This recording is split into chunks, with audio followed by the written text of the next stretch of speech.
Hey Run Junkies, welcome to Runners Without Limits TV.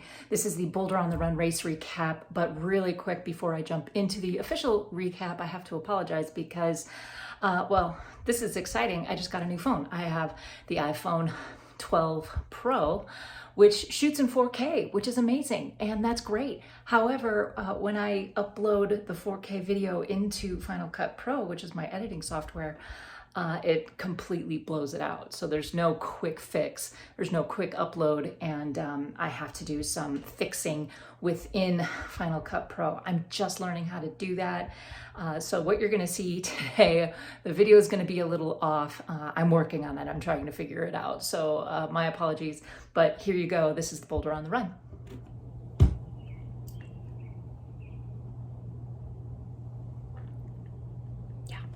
Good morning, Run Junkies. It is Saturday, May 29th at about 5:20, and it's race day. It's Boulder on the Run, and it's a 10K, which means I actually have to get going here pretty quick. But before I do, I'm going to tell you a little bit about what's going on today. So please like and subscribe, stick around. We're going to have a lot of fun today. I mean, the skirt alone. So this is a little different. This is the BolderBoulder 10K adapted for the pandemic. Okay, so what they've done is they've, instead of the 10K street party parade through the town of Boulder with 55,000 of your closest friends, they have set up 6 different courses across 3 days in a 2-hour time slot. So you select your course, you select the day and the time slot during which you want to complete your 10K. You can start anytime within that 2-hour window, and you have no time limit on when you get on how long to finish that. So that's kind of nice. My time slot is at 6:30 this morning, and it's about 45 minutes away. So I have plenty of time, but I do want to get started, you know, before the sun gets up too high in the sky. The way this is going to be different is that they're not going to have aid stations, they aren't going to have photographers, and they're not going to have medical. They are going to have volunteers that will on staff to kind of at the start line area to kind of help you get to where you need to go. There's going to be plenty of signage. However, all of those traditional things that are usually in place will not be in place, and it makes sense because how do you staff 6 courses across 3 days with all of that? It's really, especially for just a couple of runners who are going to come through every couple of minutes. I'm excited that it's a chip timed race. I do have some numbers, you know, rolling around in my head. The most important that I feel is completely attainable today is the new Run Disney Proof of Time standard. That new Run Disney Proof of Time standard is 107 and change. I have done that recently a few times since the beginning of this year. So I feel like it's within my ability right now. The biggest issue I'm having today is that I didn't get to sleep until 12:30, and I had to get up at 4:30. So that's going to be kind of an obstacle this morning. Physically, I feel ready to do a 10K race effort, mentally and emotionally, and race day wise. Am I ready for that? It's hard to say. I gotta get some foam rolling in, and I will check in with you when I get down to the race area. On my way to the start line. Not exactly sure where I'm going. I've got the general idea. This is the parking lot behind me. Is about 10. They say it's about a 10-minute walk to the start line, which is perfect because it gives me enough time to do a brisk walk and then jog up to the start line, and then hopefully use the restrooms that they say are going to be there. I do feel somewhat ridiculous though that I'm wearing a big flouncy skirt and sparkle. There are days where I do feel like it's a bit much.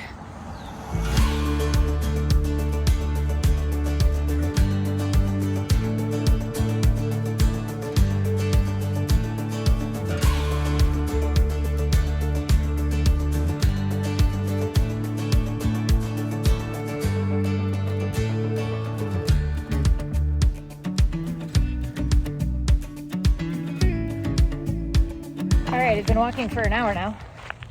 I haven't found the start line. I'm kidding, that's not true. I think I'm close. I will say you can't beat a real bathroom before a race, so this is a good thing. Alright, I'm headed to the start line. I think I'm gonna go that way and hopefully get this thing started by 7. Half an hour later than I wanted, but that's okay. That's the finish line. I'll see that in about an hour.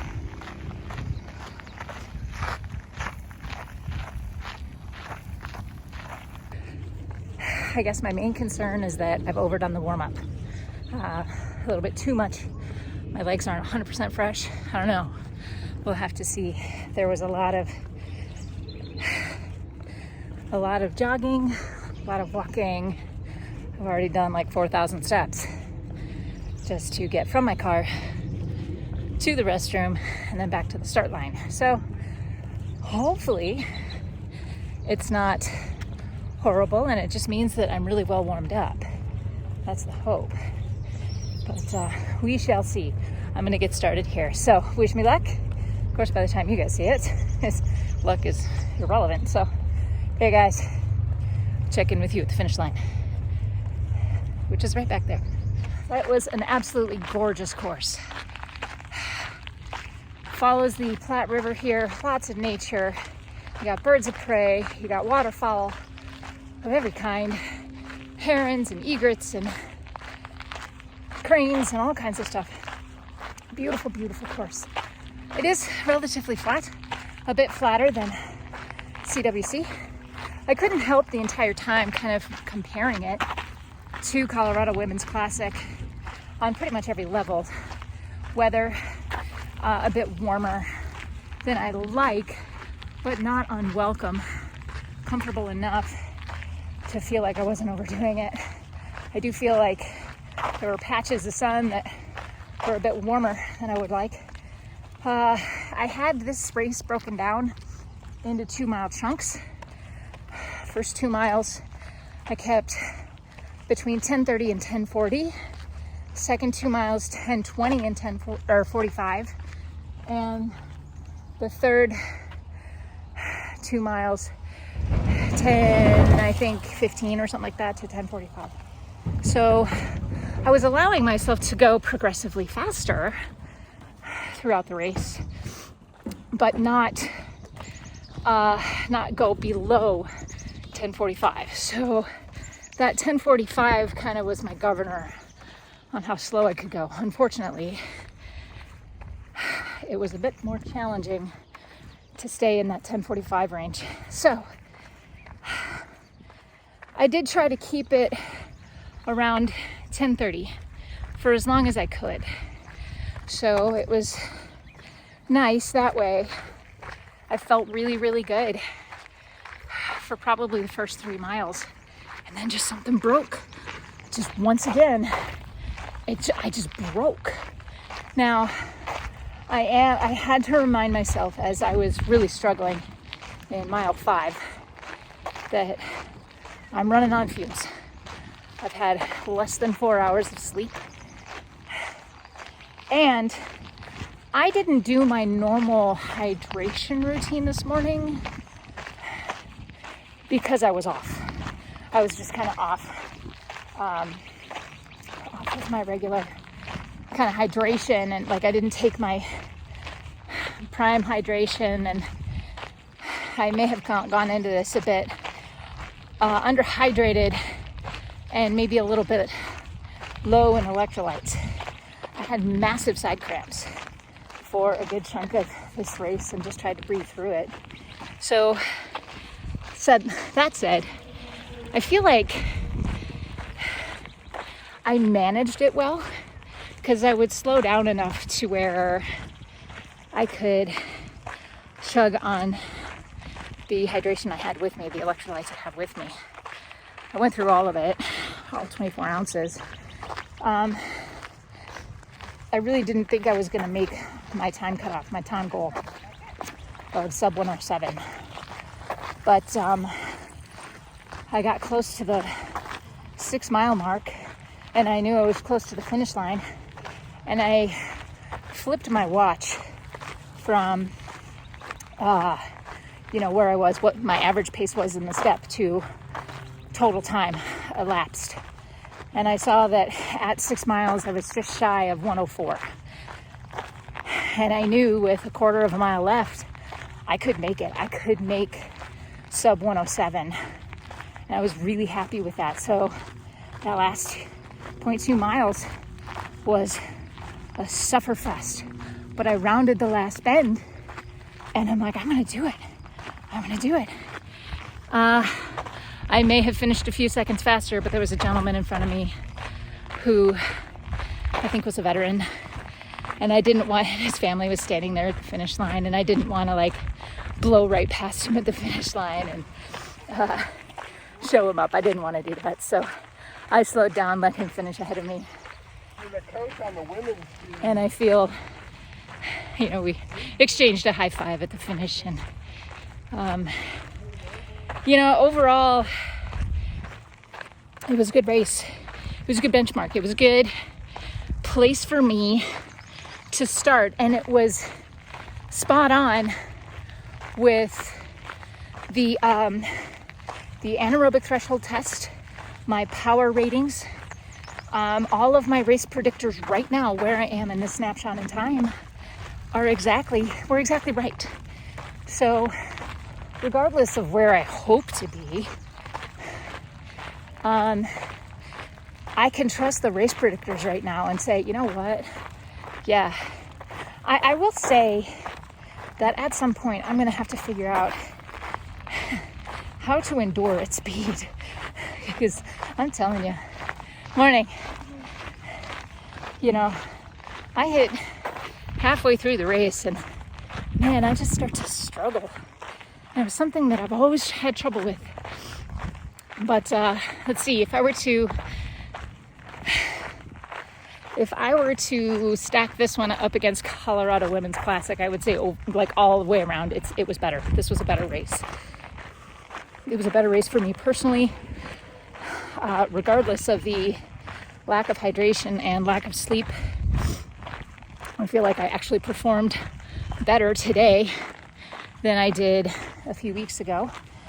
The weather was prettier, nicer, even though, again, I had a breeze on the way back, uphill into the wind, but it wasn't as bad. And the 10 mile, let's see what I feel better prepared. I feel, that my effort was managed better today. I also feel like, and one more thing about this, and I know I'm going to go over the community out here. I did not feel alone on this course. At any given moment, I could see, several people around that were doing the race. Forget the people that were out here on the course normally. So it was a well-run race. No, pomp and circumstance at the start line or finish line. But given that it's a chip-timed race and it counts for something, I'm happy with it. I'm really happy with it, and I can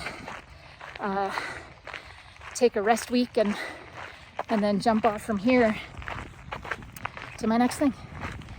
I'm gonna cool down, get back to my car, and I will check in with you when I get home.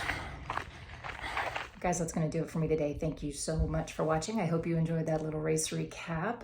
It was a great race. I feel really good about it, and I feel like now I have a place from which to start and work forward over the summer.